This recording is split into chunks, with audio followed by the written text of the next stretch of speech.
बच्चों, आज हम धनुष भंग का प्रथम दोहा पढ़ते हैं, जो है उदित उदयगिरि मंच पर रघुबर बाल पतंग, बिकसे संत सरोज सब हर्षे लोचन भृंग। तुलसीदास जी कहते हैं कि मंच रूपी उदयाचल पर राम रूपी बाल सूर्य के उदय होते ही सब संत रूपी कमल खिल उठे और नेत्र रूपी भंवरे हर्षित हो गए। फिर से देख लेते हैं। उदित उदयगिरि मंच पर तुलसीदास जी कहते हैं कि मंच रूपी उदयाचल पर रघुबर बाल पतंग, राम रूपी बाल सूर्य के उदय होते ही बिकसे संत सरोज सब संत रूपी कमल खिल उठे, हर्षे लोचन भृंग और नेत्र रूपी भंवरे हर्षित हो गए। अब हम चौपाई का अर्थ स्पष्ट कर लेते हैं। नृपन केरि आशा निसिनासी, वचन नखत अवली न प्रकाशी, मानी महिप कुमुद सकुचाने, कपटी भूप उलूक लुकाने।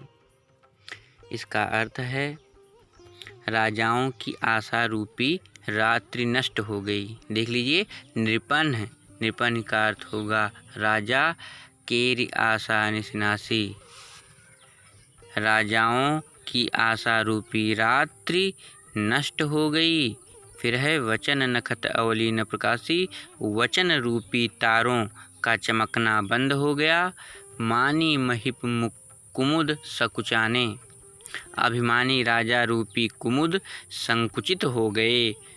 और कपटी भूप उल्लू लुकाने, और कपटी राजा रूपी उल्लू छिप गए।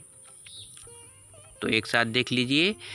नृपन केरि आशा निसिनासी, राजाओं की आशा रूपी रात्रि नष्ट हो गई। वचन रूपी तारों का चमकना बंद हो गया। अभिमानी राजा रूपी कुमुद संकुचित हो गए, सकुचा गए। और कपटी राजा रूपी उल्लू छिप गए। अब हम दूसरी चौपाई का अर्थ स्पष्ट कर लेते हैं।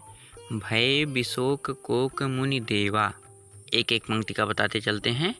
भय बिशोक कोक मुनि देवा, जब श्री रामचंद्र धनुष को तोड़ने के लिए अर्थात उस पर प्रत्यंचा चढ़ाने के लिए गए वहाँ, तो वहाँ जो संत समाज बैठे हुए थे, जो देवता आकाश में खड़े होकर देख रहे थे, उन सब की क्या प्रतिक्रिया होती है, हम इस चौपाई में देखते हैं।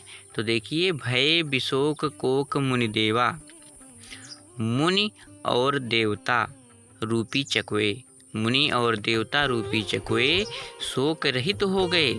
ऐसा दृश्य देखकर कि राम तोड़ने गए हैं धनुष, तो भय बिशोक कोक मुनि देवा, वहाँ पर बैठे ऋषि और देवता रूपी चकवे शोक मुक्त हो गए। बरसहि सुमन जनावहि सेवा, वे सभी राम के ऊपर पुष्प बरसाकर अपने सेवा भाव को उन्हें बताने लगे।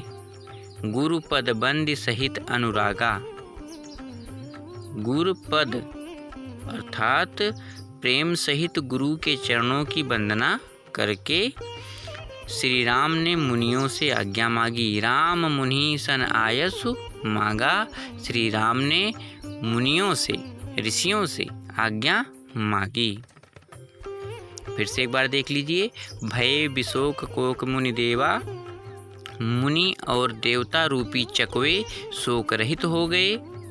बरसहि सुमन जनावहि सेवा, वे पुष्प बरसाकर अपनी सेवा भाव को प्रकट करने लगे। गुरुपद बंदी सहित अनुरागा, प्रेम सहित गुरु के चरणों की वंदना करके राम मुनि सन आयसु मांगा, श्री राम ऋषियों से आज्ञा मांगी। अब हम तीसरी चौपाई का अर्थ देख लेते हैं। सबसे पहले देख लीजिए। सहजहि चले सकल जग स्वामी, मत मंजुबर कुंजर गामी, सहजई मतलब सरलता से चल पड़े कौन? सारे संसार के स्वामी श्री राम। मत मंजू बर कुंजर गामी, एक सुंदर मत वाले श्रेष्ठ हाथी के समान। फिर से देख लेते हैं। सहजई चले सकल जग स्वामी, मत मंजुबर कुंजर गामी। समस्त संसार के स्वामी श्री राम, सुंदर मत वाले श्रेष्ठ हाथी के समान स्वाभाविक ही चल पड़े। चलत राम सब पुर नर नारी, पुलक पूरी तन भय सुखारी। चलत राम सब पुर नर नारी, रामचंद्र जी के चलते ही नगर के सब स्त्री पुरुष प्रसन्न हो गए। पुलक पूरी तन भय सुखारी, और उनके शरीर रोमांच से भर गए। और उनके शरीर रोमांच से भर गए। फिर से देख लीजिए। चलत राम सब पुर नर नारी, श्री रामचंद्र जी के चलते ही नगर के सभी स्त्री पुरुष पुलक पूरी तन भय सुखारी, शरीर से रोमांचित होकर प्रसन्न हो गए, या उनका शरीर रोमांचित हो गया और वह प्रसन्न हो गए। अब हम चौथे चौपाई का अर्थ स्पष्ट कर लेते हैं। बंदी पितर सुर सुकृत संभारे, जव कछु पुण्य प्रभाव हमारे। तौ शिव धन मृणाल की नाई, तोरहु राम गणेश गोसाई।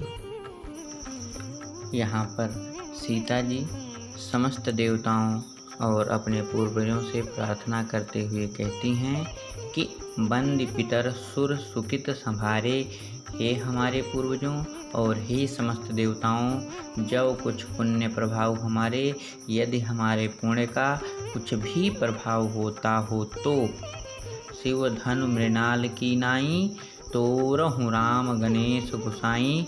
तो हे गणेश जी, आपकी कृपा से इस शिव धनुष को श्री राम कमल की डंडी के समान तोड़ डालें। आज के लिए बस इतना ही। एक आवश्यक सूचना है, कल दिनांक 8/8/2020 दिन शनिवार को आप सभी का टेस्ट होना है। जो समस्त विषय आप लोग पढ़ चुके हैं, उन विषयों में जितना अभी तक पढ़ाया जा चुका है उसका टेस्ट होना है। और उस टेस्ट को आप गूगल फॉर्म के माध्यम से देंगे। यदि आप गूगल फॉर्म के बारे में नहीं जानते हैं तो आप विद्यालय के नंबर पर संपर्क कर सकते हैं, जो कि है 9651 444 155। धन्यवाद।